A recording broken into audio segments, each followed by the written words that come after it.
Over the past decade, China's private hospital sector has exploded, growing faster than almost anywhere else in the world.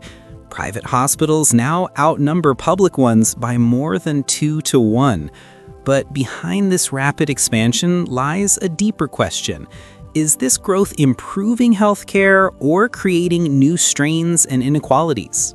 This video is based on a peer-reviewed paper published in the Lancet Regional Health Western Pacific in 2024, titled Rapid Growth of Private Hospitals in China: Emerging Challenges and Opportunities to Health Sector Management. The study was written by Xiaoxi Zhang, Armand Zimmerman, Yanyan Zhang, Osundu Ogbuji, and Shenglan Tang, researchers from Shanghai Jiao Tong University and Duke University's Global Health Institute. Their work examines how China's private hospitals have multiplied at an astonishing pace, and what that means for the future of healthcare in the world's most populous nation. The roots of this boom go back to the 1980s, when China's healthcare system began shifting from a fully public model to a more market-driven one. Public funding dropped sharply, and hospitals were encouraged to raise their own revenue. By 2009, new national reforms explicitly invited private investment into healthcare, aiming to increase competition and efficiency. The result, a decade later, private hospitals had overtaken public ones in number, marking one of the fastest transformations of any health system in modern history. Between 2011 and 2021, the number of private hospitals grew by 193%, while the number of public hospitals fell by 13%.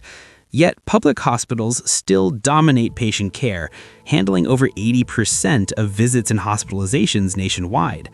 The paper also notes that private hospitals charge more per patient. In Shanghai, average hospitalization costs at private hospitals rose from about $1,900 in 2011 to nearly $8,000 in 2022, far outpacing public hospitals. Despite their growth, private hospitals face serious financial barriers. They receive little to no government funding, are often excluded from public insurance, and face higher taxes than public hospitals. This makes it difficult for them to operate outside wealthy urban centers and limits their ability to serve poorer populations. The study found that private hospitals tend to have fewer highly educated staff, more doctors over 60, and younger, less experienced nurses. High turnover and limited career development opportunities are major obstacles to improving quality. Oversight remains weak. Some hospitals engage in fraudulent insurance claims, hire unauthorized practitioners, or even misrepresent services.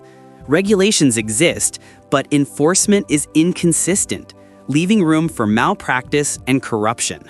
Public confidence in private hospitals remains low. In nationwide surveys, less than 7% of patients say they would choose private hospitals for care. People often associate them with higher costs and lower credibility, even though quality differences aren't always clear. So what can China do to make this system work better for everyone? The authors don't just point out problems, they actually map out a way forward. They suggest that private hospitals shouldn't be treated as outsiders, but as partners in public health. That means giving them a fair chance to compete for government contracts and extending some of the same tax benefits that public hospitals already enjoy. Another big step is about people, the medical professionals themselves. Many private hospitals are struggling to attract and keep skilled staff. The study suggests more structured career development, better training programs, and incentives to bring talented doctors and nurses into the private sector, not just to fill positions, but to build real expertise. Then comes the question of trust and transparency.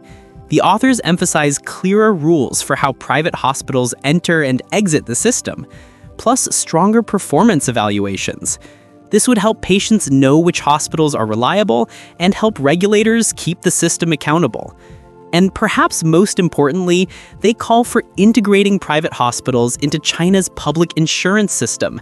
That single change could make a huge difference, allowing ordinary patients to actually afford care in these facilities, and ensuring private hospitals serve more than just the wealthy.